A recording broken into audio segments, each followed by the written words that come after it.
Ellos creen que eliminando a un hombre, un político, a un dirigente, el proceso social va a desaparecer. Pero un error, podrá demorarse, podrá prolongarse, a la postre no podrán detenerlo. En el caso de Chile, bueno, si me asesinan, bueno, el pueblo seguirá su ruta, seguirá su camino. Con la diferencia quizás que las cosas van a ser mucho más duras y mucho más violentas, porque será una elección muy clara, muy objetiva para la masa, de que esta gente no se detiene ante nada. El 11 de septiembre de 1973 en Santiago, el presidente chileno Salvador Allende murió en el Palacio de la Moneda mientras el ejército bombardeaba el edificio. Este golpe de estado militar acabó brutalmente con el primer gobierno socialista elegido por un proceso electoral. Este documental reconstruye los acontecimientos de aquel día.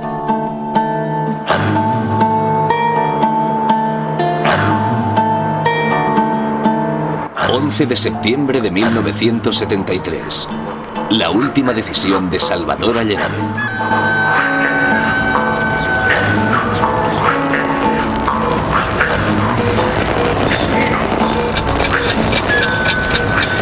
Muy temprano, alrededor de las 5:30 de la mañana, me llama el secretario del comandante en jefe. Me dice, tienes que venirte aquí al Ministerio de Defensa porque hoy día las Fuerzas Armadas se toman el poder. 24 horas antes, varios generales recibimos directamente en la oficina del comandante en jefe, que ya era el general Augusto Pinochet, misiones por cumplir para el día 11. Y yo, que era el general menos antiguo, recibí, y lo digo con orgullo, con honor, la misión de tomar el mando de los blindados.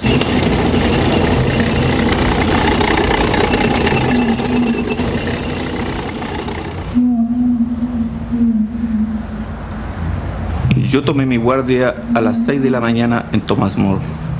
A las 6:15 aproximadamente sonó uno de los teléfonos. La llamada venía del general Urrutia. Golpeé suavemente. El presidente me respondió entre dormido. Una exclamación, ¿qué pasa?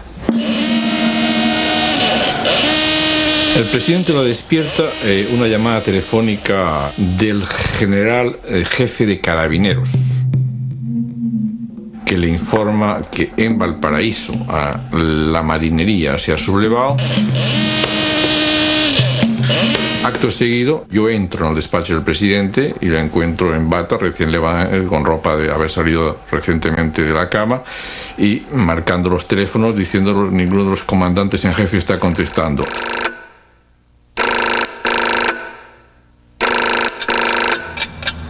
Llegué al Ministerio de Defensa y el secretario comandante en jefe me dice, tú tienes que ofrecerle al presidente un avión de C-6 y lo tienes que acompañar donde él se quiera ir. Tratar en lo posible de que él abandone el país. Cuando salí hacia el auto, ya el presidente venía en camino hacia el lugar donde yo tenía estacionado el auto. Me dice que dirija hacia la Moneda. Una orden, dirija hacia la Moneda.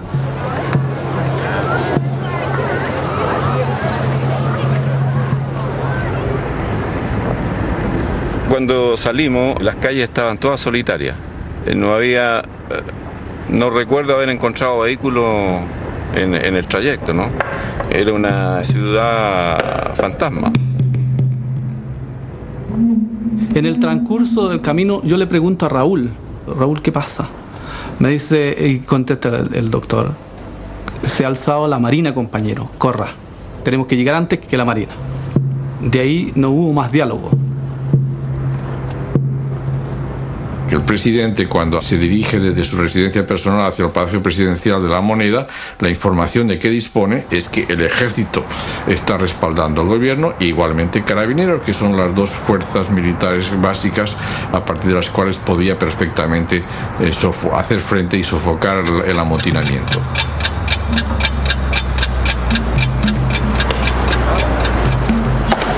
En la Moneda los carabineros estaban en posición de defensa al interior de la Moneda.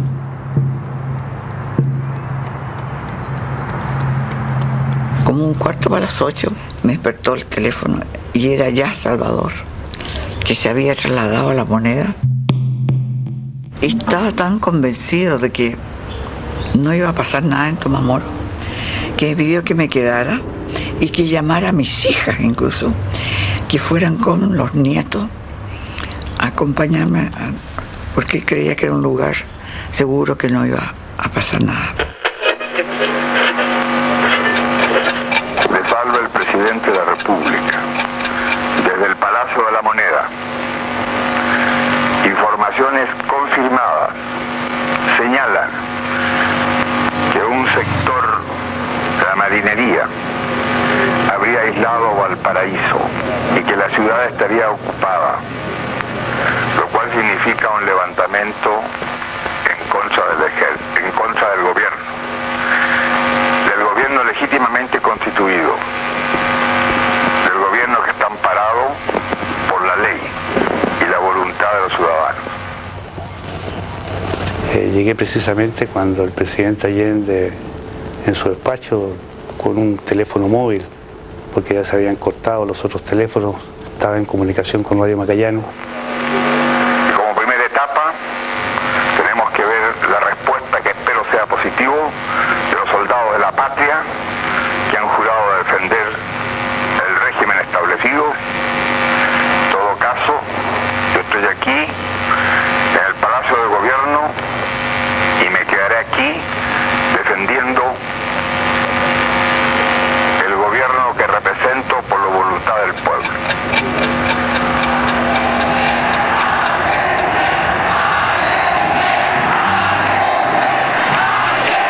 Noviembre de 1970. El socialista Salvador Allende se convierte en presidente de Chile. Declaró: junto a mí el pueblo entra en La Moneda. Su victoria al frente de la coalición Unidad Política cayó como un mazazo en el panorama político chileno, americano e incluso europeo. Tenemos la pretensión, y eso sí que lo voy a decir con modestia, de estar creando un camino distinto y demostrar que se puede hacer estas transformaciones profundas que son el camino de la revolución.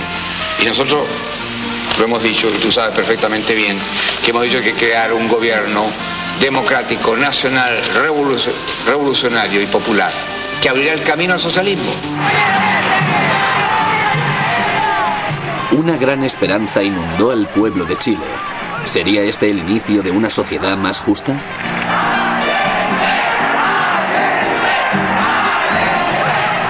Por primera vez, las papeletas y no las balas parecían haber ganado, permitiendo que un candidato claramente marxista se convirtiera en presidente de un país latinoamericano. La democracia chilena y sus instituciones tradicionales habían posibilitado la elección de Allende, pero ¿tolerarían el socialismo? A pesar de su legalidad, la revolución chilena chocaba con los intereses de los ricos. Desde el principio, desató reacciones violentas. Buenos días. Buenos días.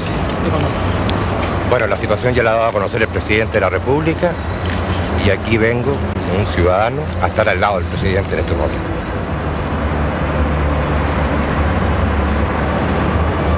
El plazo hasta las 11, si no será bombardeado, se dice, informaba una radio. El plazo lo dio el pueblo de Chile hasta el 3 de noviembre de 1976. Cuando llegué había una gran agitación en La Moneda. Había mucha gente, ¿no? Con el correr de los minutos se fue haciendo muy tenso. Cuando ya estuvo claro de que había una gran sublevación, el presidente demostró preocupación porque ¿qué le estará pasando a Pinochet? Y yo, de irresponsable, le digo, bueno, ¿y su general Pinochet, señor?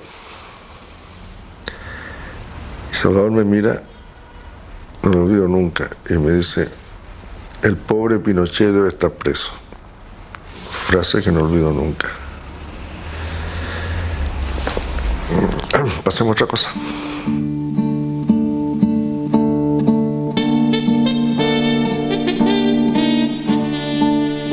El general Augusto Pinochet había sido nombrado comandante en jefe del ejército por el presidente tan solo 18 días antes del golpe de Estado. Pinochet era un oficial con poco carisma. Llegó a ser un francmasón como Allende y nunca desperdició una oportunidad para declarar su lealtad al jefe de Estado. El presidente Allende había escogido el 10 de septiembre para anunciar la celebración de un plebiscito para resolver la crisis política del país. Si perdía este referéndum, dimitiría. Allende confió en Pinochet hasta tal punto que le contó su iniciativa. El general Pinochet convenció al presidente para que aplazara el anuncio hasta el 11 de septiembre. Allende nunca pudo convocar el plebiscito. A partir de este momento, damos paso a una red provincial y nacional de radiodifusión de las Fuerzas Armadas. Santiago, 11 de septiembre de 1973. Teniendo presente, primero, la gravísima crisis económica, social y moral que está destruyendo el país. Segundo, la incapacidad del gobierno para adoptar las medidas que permitan detener el proceso y desarrollo del caos. Las Fuerzas Armadas y Carabineros de Chile declaran, primero, que el señor presidente de la República debe proceder a la inmediata entrega de su alto cargo a las Fuerzas Armadas y Carabineros de Chile. Segundo, que las Fuerzas Armadas y el Cuerpo de Carabineros de Chile están unidos para iniciar la histórica y responsable misión de luchar por la liberación de la patria del yugo marxista. Firmado Augusto Pinochet Ugarte, Toribio Merino Castro. Fui yo quien le comunicó al presidente que quien firmaba ese bando era Pinochet. No hizo ningún comentario, pero de pie junto a su escritorio observé cómo hacía este gesto mirando a la lejanía, a una profundidad, y con estas palabras: 3 traidores. 3 traidores.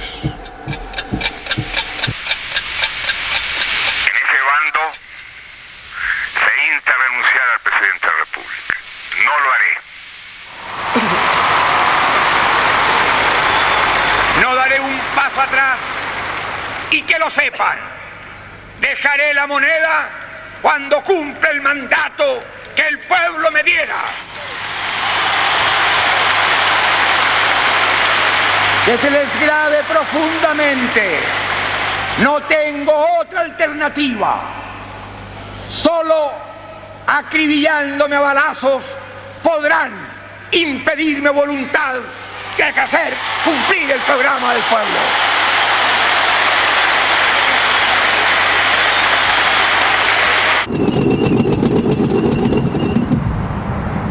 Ahí entré más o menos 8:45 cuando ya los tanques estaban alrededor de la Moneda. Cuando llega el presidente a su despacho, yo le digo: señor presidente, le vengo a ofrecer un DC-6 que está en Cerrillo con la tripulación que yo conozco para que nos vamos del país. Yo tengo orden de ir a dejarlo donde usted quiera, delante de los otros 2 decanes. Y el presidente me dijo: comandante, dele usted la gracia a su institución, pero yo no me voy a ir del país y yo me voy a suicidar si tratan de aquí me sacan muerto. Y él pescó una metralleta que tenía al lado y se la puso en la boca y dijo cómo lo iba a hacer delante de nosotros.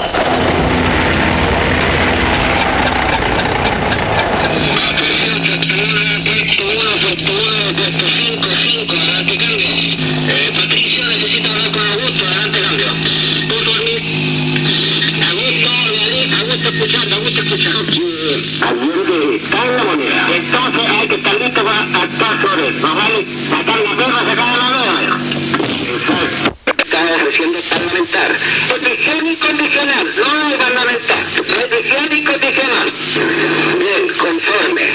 Rendición incondicional, se le toma preso ofreciéndole nada más que respetarle la vida, digamos. La vida y integridad física y enseguida se le va a despachar pausa más. Conforme. O sea que se mantiene el ofrecimiento de sacarlo del país. Se mantiene el ofrecimiento de sacarlo del país. Pero la vez se cae como cuando vaya a volar. Conforme.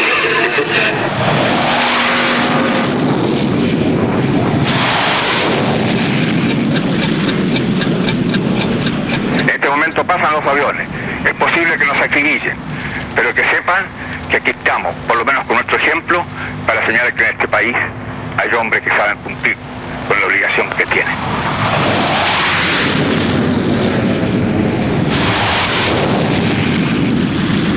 Había bastante vigilancia, pero yo todo el tiempo decía, mi nombre es Isabel Allende, soy la hija del presidente, voy a La Moneda, y yo sentía que los carabineros se desconcertaban, pero en definitiva me dejaban pasar. Entonces yo entré por Morandé 80, de haber sido cerca a las 9 de la mañana, y yo estoy segura que fui la última persona que entró. A las 9, las fuerzas de carabineros que estaban protegiendo el Palacio Presidencial son retiradas. Y es el momento en que él se da cuenta de que ha habido un golpe interno de carabineros que ha aislado el alto mando, leal al gobierno, aislados de las unidades.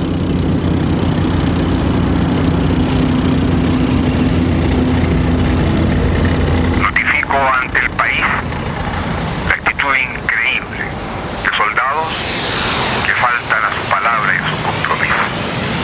Hago presente mi decisión irrevocable de seguir defendiendo a Chile en su prestigio, en su tradición, en su norma jurídica, en su constitución. 160 años de vida democrática habían convertido a Chile en un símbolo en América Latina.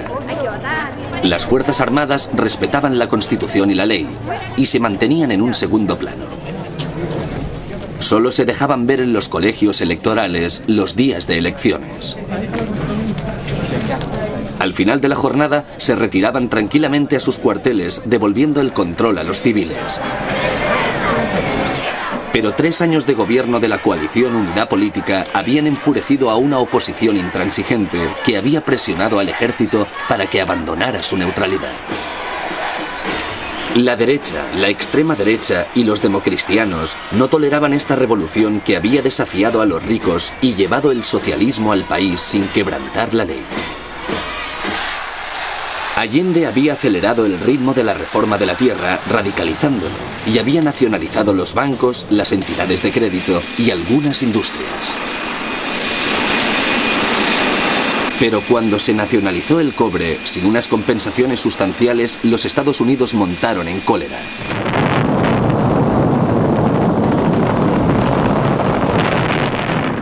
El presidente Richard Nixon entregó los fondos necesarios para desestabilizar a un gobierno cuyo ejemplo podía ser contagioso. Ordenó un bloqueo no oficial pero eficaz contra Chile. La CIA apoyó varias huelgas, como la de transportistas y la de comerciantes. Los precios empezaron a subir, el país estaba paralizado. Los salarios habían subido como prometieron, pero ¿para comprar qué? Los esfuerzos de Allende se veían entorpecidos por las divisiones dentro de la misma izquierda. Los radicales querían que las cosas fueran más rápido, mientras que los moderados querían consolidar las ganancias primero. De todas formas, el apoyo a la unidad política estaba creciendo. En cada elección más y más votantes respaldaban a Allende.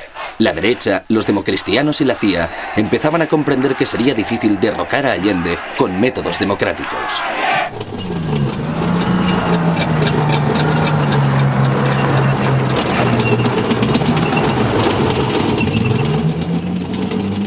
En un momento, como no se podía comunicar, parece que se pudo comunicar con la radio Magallanes, que era la única que estaba en el aire. Entonces se agachó a tomar un teléfono y ahí empezó a hacer su discurso de las grandes alamedas. Sí, ya compañero, compatriota, esta será seguramente la última oportunidad en que me pueda dirigir a ustedes.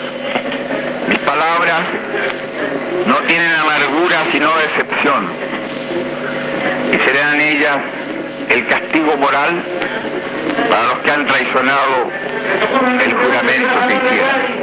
Ante estos hechos, solo me cabe decirle a los trabajadores, yo no voy a renunciar.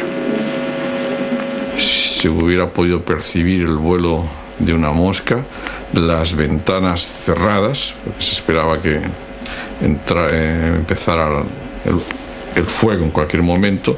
Nosotros apoyados con la espalda contra la pared opuesta a las ventanas y el presidente hablando al país. Y les digo que tengo la certeza que la semilla que entregáramos a la conciencia digna de miles y miles de chilenos no podrá ser cegada definitivamente. Era demasiado coherente, demasiada calma para un hombre que no hubiera pensado antes que iba a ser en ese instante. Yo creo que Allende sabía perfectamente lo que iba a decir y lo que tenía que hacer. Seguramente Radio Magallanes será callada y el metal tranquilo de mi voz no llegará a ustedes, no importa. Lo seguirán oyendo. Siempre estaré junto a ustedes. Yo miraba al presidente, ¿no? Pero a mí era una cosa irreal estar viendo esto, el hombre que sabía que probablemente iba a morir, de ser un discurso tan bello, ¿no? Tengo fe en Chile y su destino. Superará otros hombres este momento gris y amargo donde la traición pretende imponer. Sigan ustedes sabiendo que mucho más temprano que tarde, de nuevo, abrirán las grandes alamedas por donde pase el hombre libre para construir una sociedad mejor. Yo creo que él en ese momento estaba pensando en la historia. Quiero que aprovechen la lección. El capital foráneo, el imperialismo, unido a la reacción, creó el clima para que las Fuerzas Armadas rompieran su tradición. Unos años antes de 1970, los Estados Unidos también habían intervenido para evitar que Allende se convirtiera en presidente. En 1964, cuando Allende se presentó como candidato contra el democristiano Eduardo Frei, los americanos ya movían los hilos de la política chilena. Se gastaron un total de $2,7 millones a través de la CIA en esas elecciones. Y muchos millones más fueron entregados por la gente contactada por los Estados Unidos en Europa, en los sectores privados y públicos, el Partido Democristiano de Italia, el Vaticano, la Casa Real de Bélgica, de Holanda, el Partido Democristiano de Alemania y muchas otras organizaciones privadas, o la Iglesia Católica de Estados Unidos, fueron contactados para que entregaran enormes sumas de dinero, y la CIA hacía de guardia urbano, señalando la dirección hacia donde debían ir. El dinero era para una enorme campaña propagandística a favor de Frei y advirtiendo de la amenaza comunista que representaba Allende. Esa era la propaganda. Parte del dinero también fue para persuadir a las personas, partidos y personalidades que se oponían a Frei para que cambiaran su voto. La estrategia de los Estados Unidos de todos contra Allende dio resultado. La derecha chilena dio su apoyo a Frei, que se convirtió en el presidente de Chile durante 6 años. Con persistencia, Allende se volvió a presentar en 1970. Esta vez, la derecha y los democristianos acudían por separado. En esta disputa entre 3 candidatos, Allende ganó. De todas formas, entre el día de las elecciones, el 4 de septiembre, y el de la inauguración del nuevo gobierno, el 4 de noviembre, un oscuro complot empezó a tomar forma. De nuevo, los Estados Unidos volvían a estar involucrados. En la Casa Blanca, Richard Nixon era el presidente. Ordenó a la CIA que evitara que el presidente Allende tomase posesión de la presidencia. Se apoyaban en mí para presionar a Frei y para presionar al ejército, a lo cual me negué. ¿Presionar a los militares para hacer qué? Para intervenir, para dar un golpe de Estado, para evitar que Allende fuera presidente. A pesar de la oposición del embajador a este plan, Nixon y su secretario de Estado Henry Kissinger insistieron a los militares para que estos llevasen a cabo el golpe de Estado. El agregado militar de la Embajada de Santiago de Chile contactó con los conspiradores. Ya no tenía que informar a su superior, el embajador Corry, solo a la CIA. Las órdenes llegaron de Nixon. Así que las órdenes que recibió de la CIA en Santiago Eran de Kissinger, Haig, Nixon. A principios de octubre de 1970, el embajador Corry sospechaba que estaba ocurriendo algo a sus espaldas. Fue convocado en Washington, donde se reunió con Henry Kissinger y el presidente Nixon. Estaba en su mesa.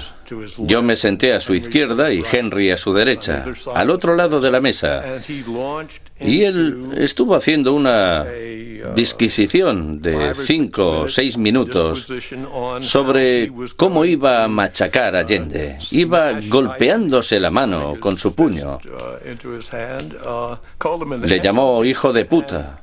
Y creo que también bastardo. Dijo, ese hijo de puta. El señor Nixon es presidente de Estados Unidos y yo soy presidente de Chile. Yo no tendré un término despectivo contra el señor Nixon mientras el señor Nixon respete al presidente de Chile. Si ellos rompen con esto que es una obligación, si una vez más van a hacer tabla rasa de la autodeterminación y de la no intervención, se van a encontrar con una respuesta digna de un pueblo y de un gobernante.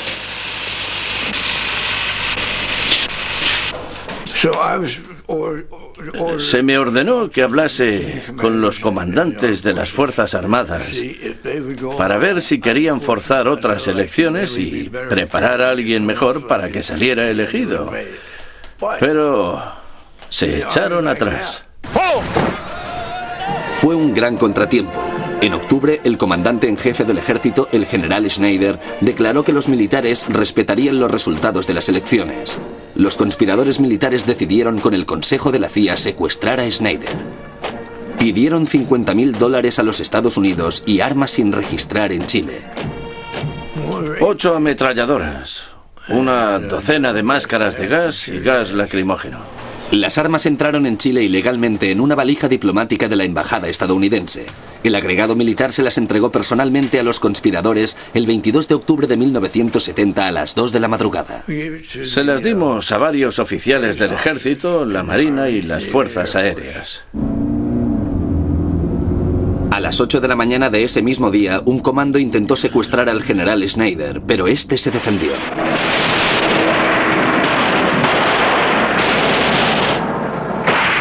Schneider fue herido de muerte en su coche. Este fue el primer crimen político en Chile. Los ciudadanos estaban conmovidos por las noticias. Allende estuvo presente en el funeral junto con Frey. Los oficiales conspiradores estaban paralizados. El desenlace de la conspiración había sido justo el contrario al que Nixon y Kissinger habían esperado.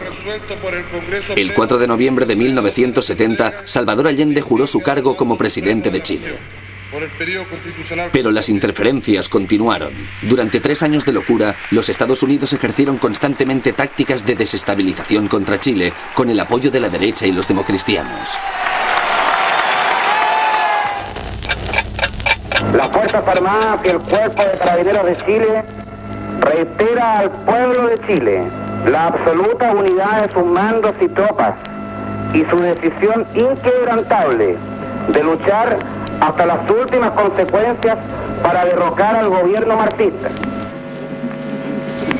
Allende empieza a recorrer los lugares de los compañeros. Cuando llega al lado mío, manifiesta a sí mismo: cuidado, compañero, con que se le escape un tiro. Cuando el ataque se provoque y ya estén atacando Palacio, es cuando ustedes entren en combate. En La Moneda, la gente que contábamos con armas para defendernos, no éramos más de 20 de la Guardia Personal, más efectivos de la Policía Civil, que también permanecieron con nosotros, y también el presidente Allende, que al mismo tiempo hacía parte como un soldado más.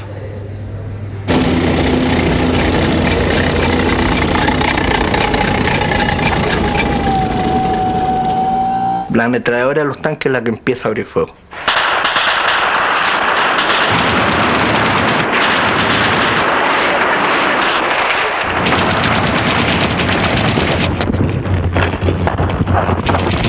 Bueno, cuando ya empezó, digamos, la balacera, nosotros se nos dio orden de tomar posición, ocupar el Ministerio de Obras Públicas. Nos ubicamos en el 7º o 8º piso primero, hasta que empezaron a aparecer las primeras tropas de infantería del ejército. No teníamos ningún medio de comunicación salvo los teléfonos con los cuales nos estábamos comunicando directamente con el interior, con La Moneda. Nuestro rol era tener cubierto de que los milicos no entraran por Alameda.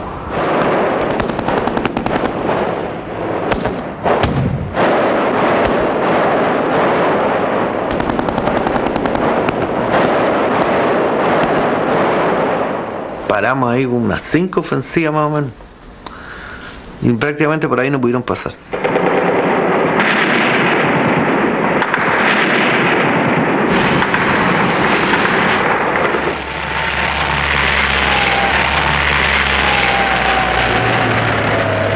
Si no eran tontos los comunistas, le entregaban las armas a la gente que tenía cierta cultura. ¿Y dónde estaba esa gente de cultura? En los funcionarios públicos de ciertos ministerios.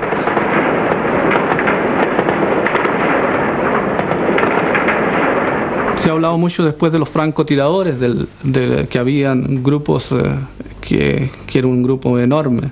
Éramos 8 compañeros.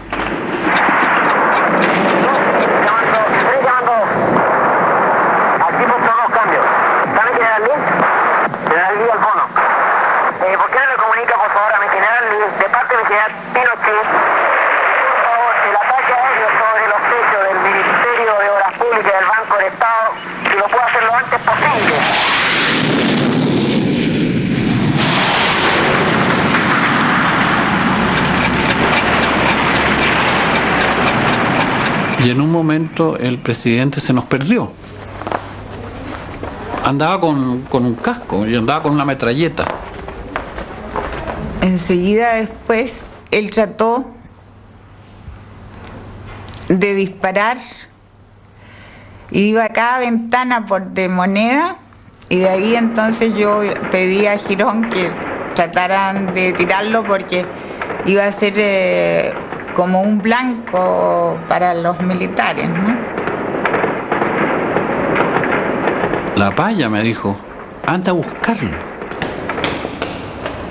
Yo me tuve que arrastrar por el suelo, ¿no? Entonces lo encontré a él que estaba disparando en un balcón, tendido en el suelo. Entonces yo lo tomé de los pies y lo atraje hacia mí. Entonces él, sin darse vuelta, me echó un garabato tremendo, ¿no? Me dijo, déjame, concha de tu madre, ¿no? Entonces en ese momento, como yo lo seguí tirando, él se dio vuelta y me dijo, eres tú, Gironcito. ¿Viste tú que era más serio de lo que tú creías?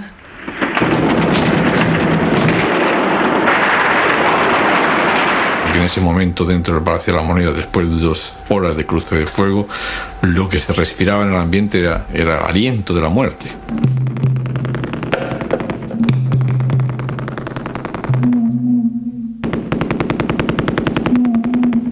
En eso alguien entra, que ni me recuerdo quién, y dice, el presidente está llamando a una reunión en el Salón Toesca.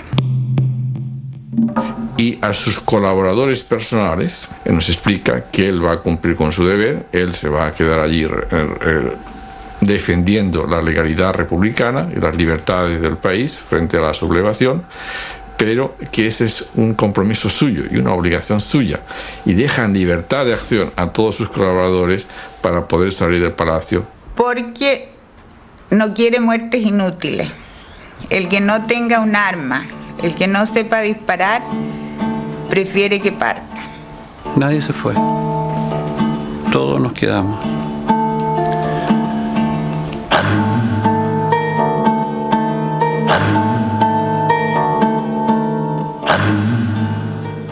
Era una forma de responderle a mi institución como funcionario profesional de investigaciones, como también la lealtad con el presidente Allende. Me habría sentido muy mal si me voy. Me tengo respeto por haberme quedado. Me quedo por respeto a mi gente.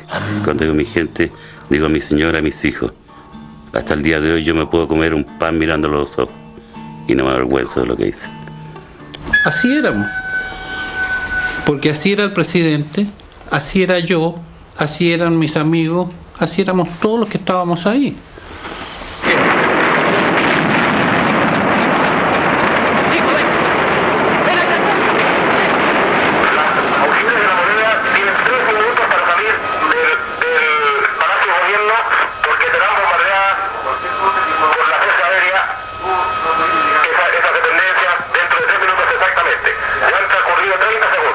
Bueno, y nosotros en un par de momentos, mi padre entró allí y sobre todo se dirigió a Beatriz y a mí tratando de convencernos que teníamos que irnos, que él no quería que nosotros estuviéramos allí.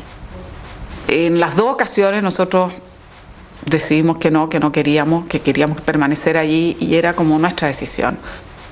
Finalmente, casi por una tercera y última vez fue más dramático y al final ya dijo, mire, yo no les voy a rogar, les voy a simplemente exigir que se vayan, o sea, ustedes se van.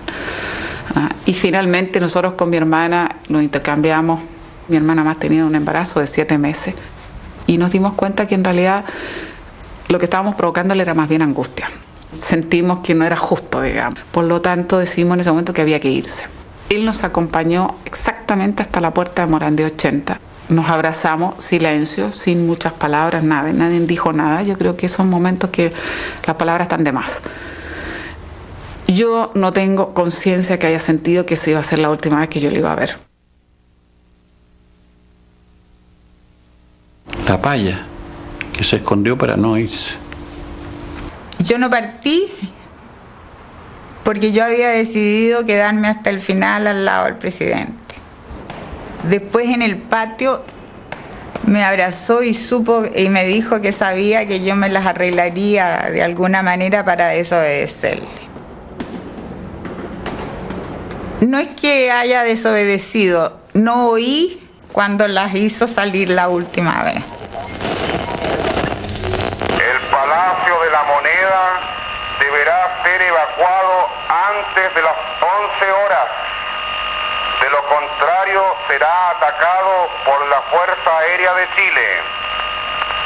Los trabajadores deberán permanecer en sus sitios de trabajo, quedándoles terminantemente prohibido abandonarlo. En caso de que así lo hicieren, serán atacados por fuerzas de tierra y aire.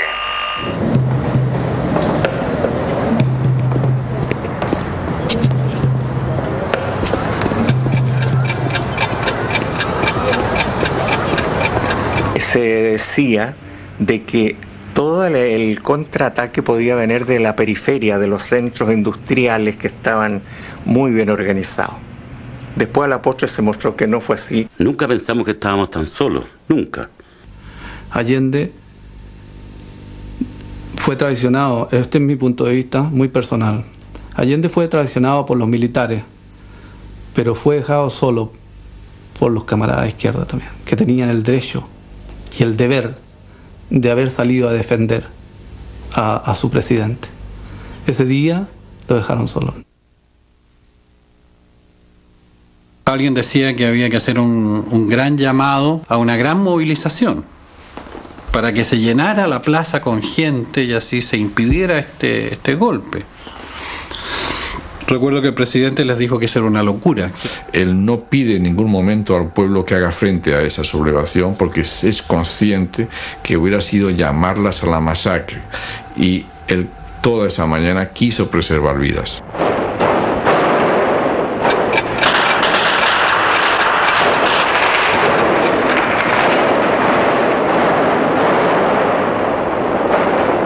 Se había hecho muy intenso el bombardeo terrestre.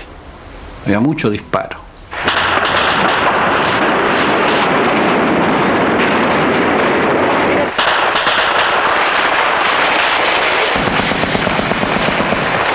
Y vino el bombardeo aéreo.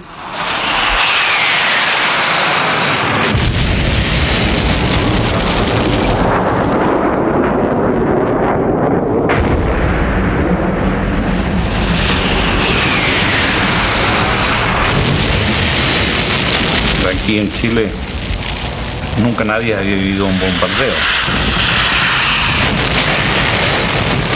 Era terrible escuchar las explosiones de los cristales, las bombas, el polvo, el fuego.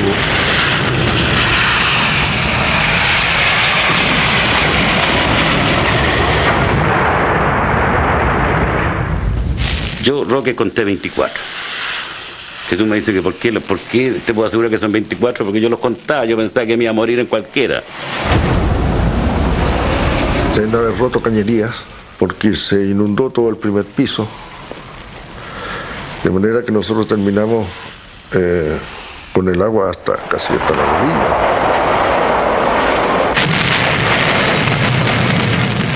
Parece que dispararon bombas lacrimógenas también, porque el aire era realmente irrespirable.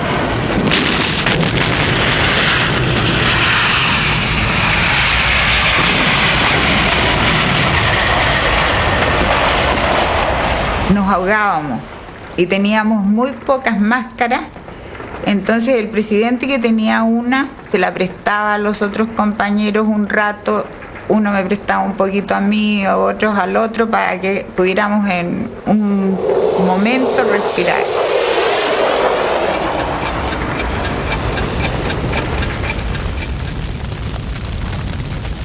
El primero que se paró fue Salvador, que andaba con casco. Me dijo una cosa, me dijo: nosotros no tenemos miedo, ¿no, negro? Me dijo.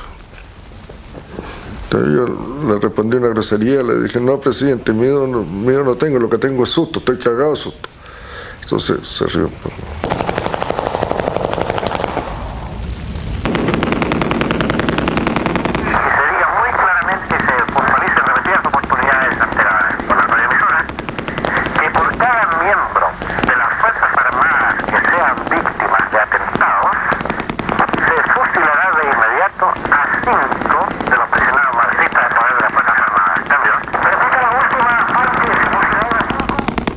En el caso mío, es más difícil todavía retener escena, porque poco antes yo había tenido una de las sorpresas peores de mi vida, que es haber encontrado a mi hermano, al perro Olivares, moribundo.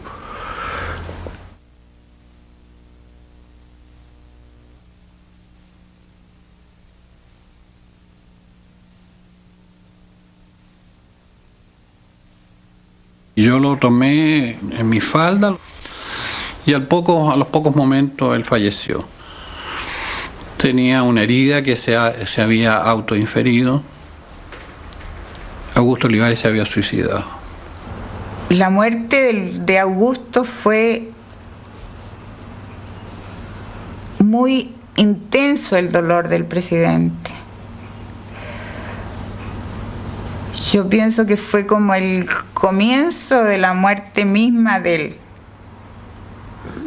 Y en medio de todo ese infernal, donde para hablar así costaba, todos nosotros observamos un minuto de silencio y se le rindió el primer homenaje al perro.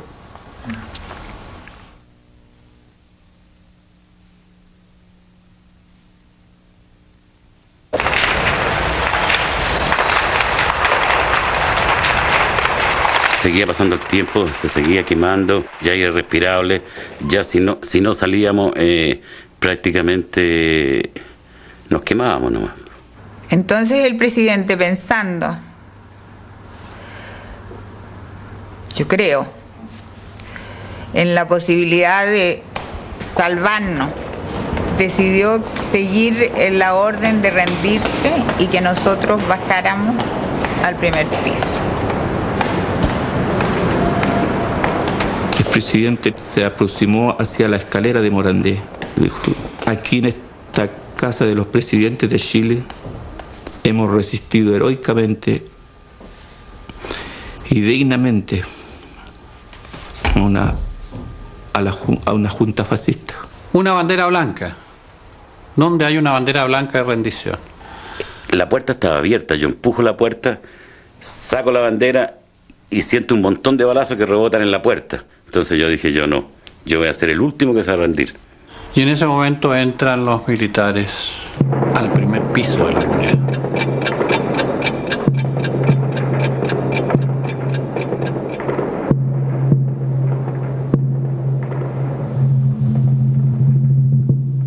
El chileno tiene mucho del alemán, no sé por qué, sí, en el ejército, pero sabe combatir y es un buen combatiente. Y muy leal a las órdenes que se le está dando. Ese es un orgullo para nuestra institución. Los soldados después se mostraron como los valientes, heroicos, pero no fueron capaces. Tuvieron que destruir la Moneda, tuvieron que enviar la aviación, quemarla, incendiarla, para poder derrotar a 26 compañeros que estaban adentro armados. Y haber aguantado el ataque por tierra y aire de todo un ejército, y haberles aguantado más de 7 horas, 8 horas, ¿no? Yo creo que esto es una proeza. Yo creo que esto es una proeza y esto es una vergüenza para el ejército chileno.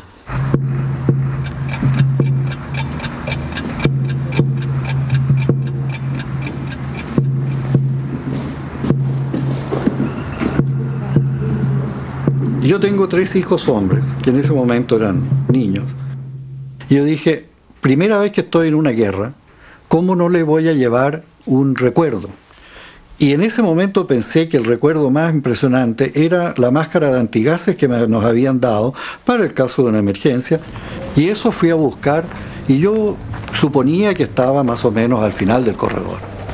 Y en el momento en que voy llegando seguramente al fondo, en fin, o antes, veo una puerta abierta que hasta ese momento había estado cerrada, y frente a la puerta había un sofá en el otro extremo de la sala donde estaba Allende. Yo vi en el momento en que entré que Allende, en el momento de sentarse, se disparaba con la metralleta entre las piernas y prácticamente sin la parte superior del cráneo, que voló enteramente.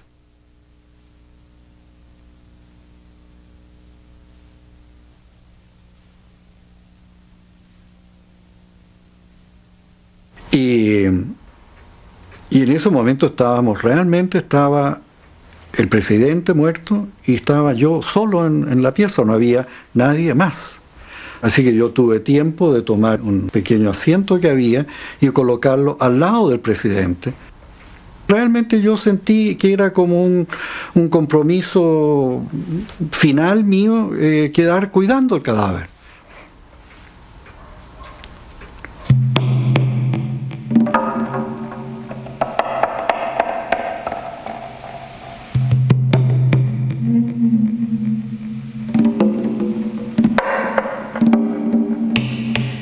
Ya los militares están en el segundo piso.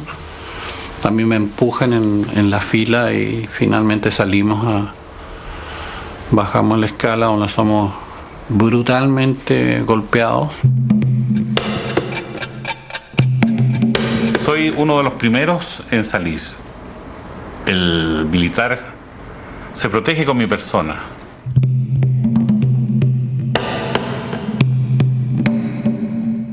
Soy detenido, inmediatamente se me pide que suelte el arma, a culatazos inmediatamente me cae la troma, me ordenan que ponga las manos en la nuca y que salga por la puerta de Morandé 80.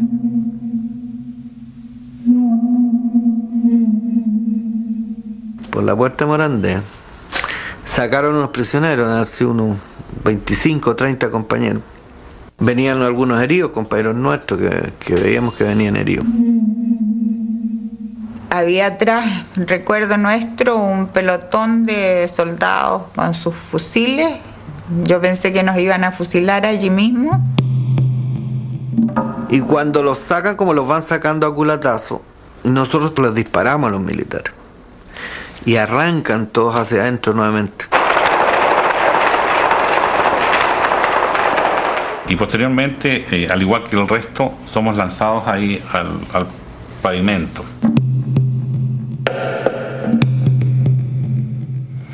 Fueron momentos difíciles esos porque en la esquina había un tanque. y ponen el tanque frente a la línea de compañeros en el suelo, a los prisioneros, y le bajan el cañón y le ponen el cañón así a 15 metros. Y ya hay un oficial arriba de la torreta y dice: permiso, mi general, para pasarle el tanque, estos tales por cuales por la cabeza.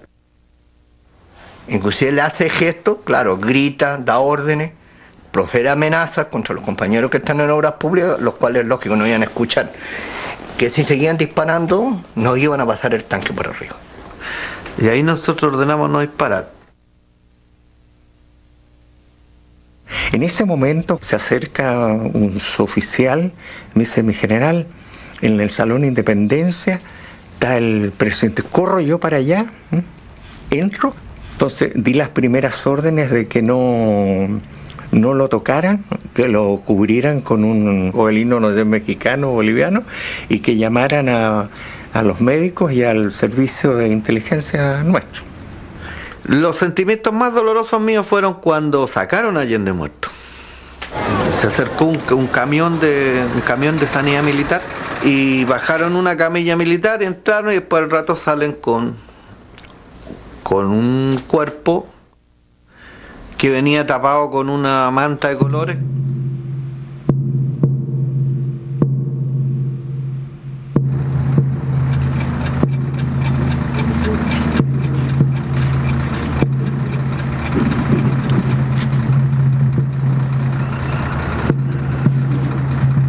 Nosotros no tuvimos ninguna pérdida, excepto el presidente, que dicen que el presidente él mismo se disparó. Es muy posible que así, y ojalá así haya sido, de que nadie pueda, ninguno de estos criminales que hicieron esto, asaltar el símbolo de la democracia, no haya tenido ese placer de asesinar al presidente.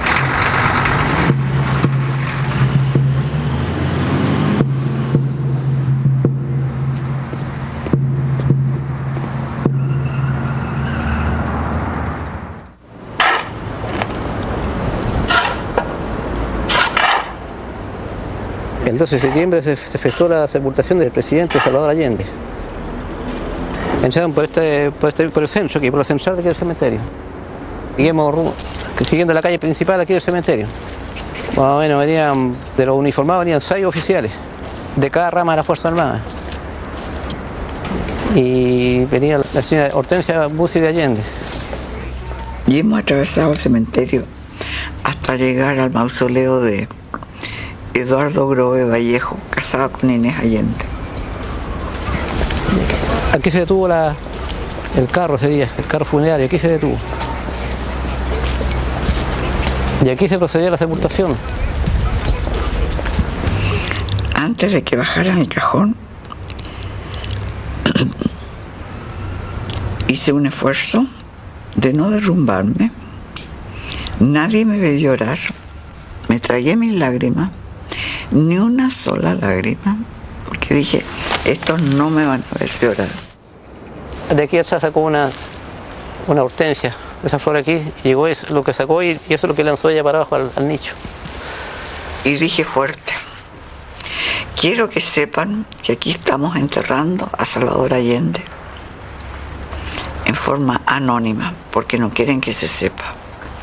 Pero yo le pido a usted, a los sepultureros, los jardineros, a todos los que trabajan aquí, que cuenten en sus casas que aquí está Salvador Allende para que nunca le falte flores.